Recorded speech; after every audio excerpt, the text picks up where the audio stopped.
अस्सलाम वालेकुम दोस्तों, आपके अपने चैनल प्योर देसी टिप्स में हम आपको खुशामदीद कहते हैं। मेरी तमाम देखने और सुनने वालों से गुजारिश है, बराए मेहरबानी चैनल को सब्सक्राइब कर लें और बेल आइकन को दबाना हरगिज़ ना भूलें ताकि आने वाली हर वीडियो का नोटिफिकेशन आप लोगों को मिल सके।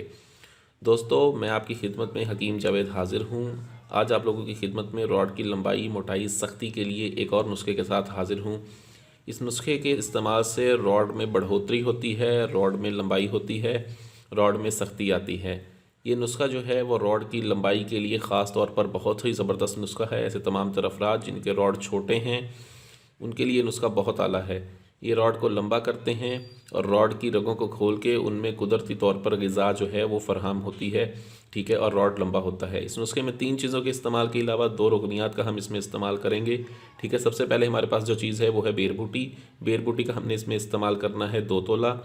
जौंक खुश्क हमारे पास है 2 तोला और हींग ईरानी है हमारे पास 6 ग्राम।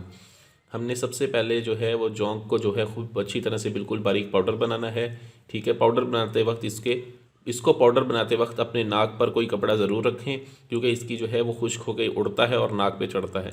उसके बाद आप इसमें बेरबूटी शामिल करें और खूब ज़ोरदार हाथों से आप इसे खरल करें, ठीक है। ये आपके पास एक पेस्ट बन जाएगा, ठीक है। इस पेस्ट में हमने जो है वो रोगनियात शामिल कर देने हैं, सारे रोगनियात शामिल करके इसको ज़ोर से 2-3 घंटे तक आपने ज़ोरदार हाथों से खरल करना है।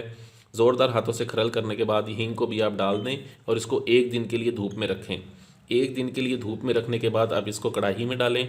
कढ़ाई में डालने के बाद आप इसको आधा घंटा, सिर्फ आधा घंटा हल्की आंच पर पकाएं, ठीक है। ये आपका तेल तैयार हो जाएगा। ये रॉड की लंबाई के लिए बहुत आला, बहुत ही ज़बरदस्त नुस्खा है।